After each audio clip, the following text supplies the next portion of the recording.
thank you very much. The dangers of social media on teens. Instagram CEO Adam Mosseri is set to testify for the first time later today before lawmakers on the platform's safety of its teen users. Instagram rolling out teen safety updates that include an option to prevent people from tagging or mentioning teens, as well as some parental controls.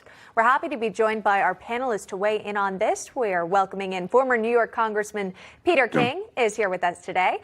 Also, tax attorney Rebecca Walser is joining us on the program, and Ajay Mago, a technology attorney and managing partner of Edwards, Maxon, Mago, and McCauley, LLP. Great to see everyone today. Thank you so much for coming on. Big question here is, what are we going to learn from this testimony when it comes to the Instagram CEO? And Ajay, I'll start with you, actually. What would you like to hear from the CEO during today's testimony? Well, frankly, I think what we'd like to hear is that they've learned from their mistakes of not sharing the harmful effects of their products on young people and teens, and that they're going to take a different attack on development of their products in the future. Rebecca Walser, your thoughts on this? And you think about 22 million teen users, roughly, it's estimated at. That's quite a bit, and it's a powerful platform. You know, Sean, you're 100% right. And as a girl, I can tell you, we girls can be quite bullies and catty when we're going through, life and growing up. And so all this is really a platform for people to be who they are. I think it comes down to the parents. The parents have to install software and monitor what their children are doing, because they are allowing them to go on a platform, and that platform can't prevent people from being who they are. Like, you can't control and you cannot, basically put rules on morality and not doing the wrong thing by bullying people. So it comes down to the parents, and girls, just know that you will get through this time and you will move on with your life. So just, don't try to be so mean to each other. Let's have some peace and love, especially right now around Christmas. That's such great advice. I hope everyone is listening and tuning into that. But when you think back to even our own teenage years, you didn't have to go through, of course, you experienced maybe that negativity in real life, but to follow you home on social media can add an added layer of stress. If we could discuss what the Wall Street Journal found, they took a closer look into how dangerous Instagram for teens could be. They found that among teens who reported suicidal thoughts, 13% of British users, 6% of American users traced the desire to kill themselves on Instagram. So a very, very serious finding here, Peter. And there has been so much discussion about maybe what lawmakers can do, what steps they can take to get these companies under control. But then, it's kind of a double-edged sword. Does that lead you down the rabbit hole of overreach when it comes to legislature and Congress and their control over these apps? Your thoughts on what might be the best solution? Unless the balance has to be struck. First of all, I don't think we can control necessarily what's on, but I do believe that Instagram and other elements of social media should have an obligation to report. If they have reports or investigations showing the harmful effect that this is having on teenagers, I think they have an obligation to get that out so parents can be aware. I mean, parents may not be fully aware of everything that's on Instagram. They may not be fully aware of the impact it's having on their daughters or their sons. So I think Instagram and, again, all of the social media platforms should have an obligation to come public and to let people know what the dangers are. Also, I think it shows a lot of the hypocrisy, though, when it comes to social media. They have no problem putting these type shows, or, this type of information on their platform, yet they knocked Donald Trump off, Twitter, Facebook.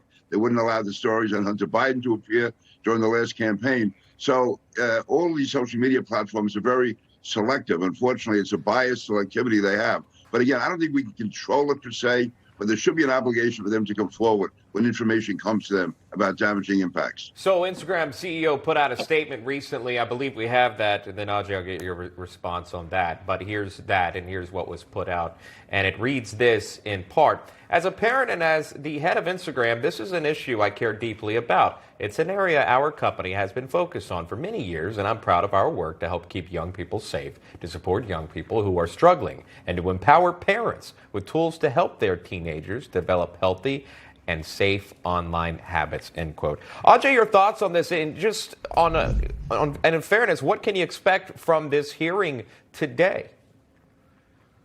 Well, I mean, I think from the hearing, what we need to hear is that they, kind of to the point of reporting. I mean, they knew about this beginning since 2019, right?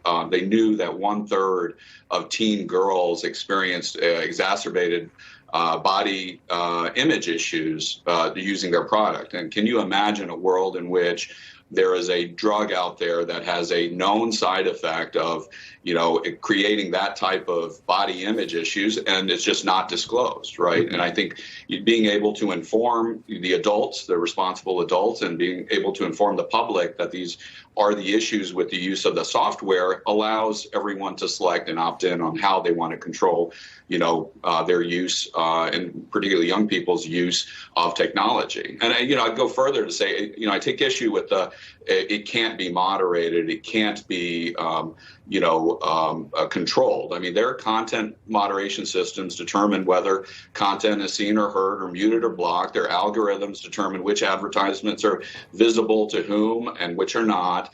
And so their systems act like with laser precision to, target, score, manipulate each and every one of us. And so there's no reason why those technologies cannot be used for good, right? For mitigating against those effects. And, some of our clients, all of which are technology companies, they are in the AI, machine learning, cybersecurity spaces, and they're doing whatever they can to make the internet safer, right? And that goes with, when you have these algorithms, making sure that it's protected against bias, making sure that it's picking up on cyber bullying and drug trafficking and human trafficking. And those are all the issues that can be dealt with. Definitely taking a closer look at the algorithm and why the things that pop up on your Explore feed do.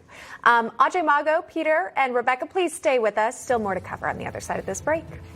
For reaction, we'll bring back in the panelists here, Peter King, Rebecca Walser. And let's jump into that question, Congressman. Do you think Chris Magnus can help lead the Biden administration and the United States out of this southern border crisis? It's a real crisis. Can he do it?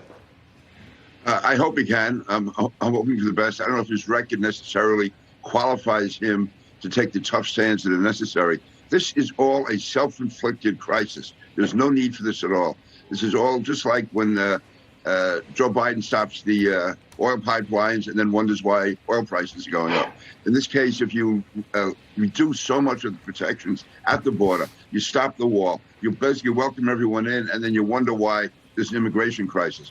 We need someone at CBP who's going to stand up and say, even if he has to stand up to the president, say this has to change. This can't be allowed. This has become a national security threat. Yeah. Jason was pointing out the drugs that are able to cross over the border as well through the cartels. In case you were wondering or you missed it, here's what Chris Magnus actually said about the border crisis or lack thereof during his Senate confirmation hearing. This was back in October. Watch this. At the southern border, yes or no? Senator, I'm not sure, does it really matter whether we call it a major challenge, a crisis, a big problem? Let me assure you that no one believes there is greater urgency to this matter than I do. Rebecca, he wouldn't call it a crisis at the time. What could that tell us about how he'll handle what's happening right now?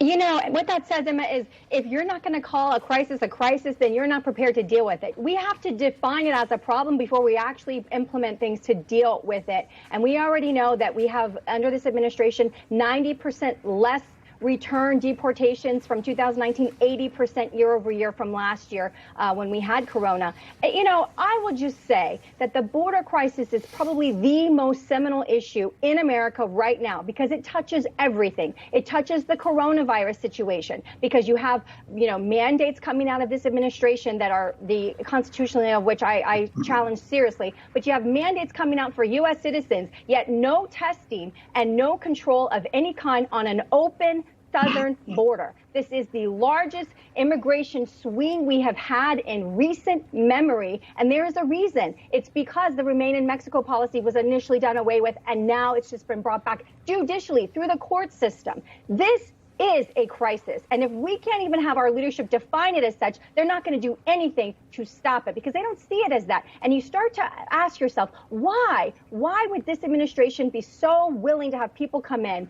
And unfortunately, when you ask that question, the only answers are nefarious. You're trying to get a group of people to come in and disrupt a nation. They don't want us to have our culture. They want us, and we've always been I got to jump in. multicultural. This isn't going to work. Running out of time. Work, but yes, I just want to get this soundbite here because you talked about those coming over the border and COVID. Here's Magnus on that. I think any of those individuals, migrants coming into the country, should be immunized. Thank you. And should be required to be immunized as a condition of being allowed to continue? Senator, that's something I definitely want to explore. It seems reasonable to me. It seems to be somewhat of a positive note as you're required either a negative test or 24 hours to come into the States. Congressman, your thoughts on that and getting that done? And also to note, we're shipping vaccines all around the world, so it's not like we don't have them. So couldn't we send a whole load of them there to the border for those that are crossing? Absolutely. We have to do it. To me, this should not even be a debate. We can debate other questions about mandates and what's required and what's not. If you're talking about illegal immigrants coming across the border, we have the absolute right to know whether or not they've been vaccinated, and they should be tested. If not, they should be vaccinated on the spot or sent back. This is madness. If you have to have a show ID or show proof of vaccination to go into a restaurant, certainly somebody coming across the border with the danger of spreading disease like that, absolutely. This shouldn't, we shouldn't even be talking about this. That shows how far down the wrong path we've gone. All right, panelists, stick around. We have more news for you to cover.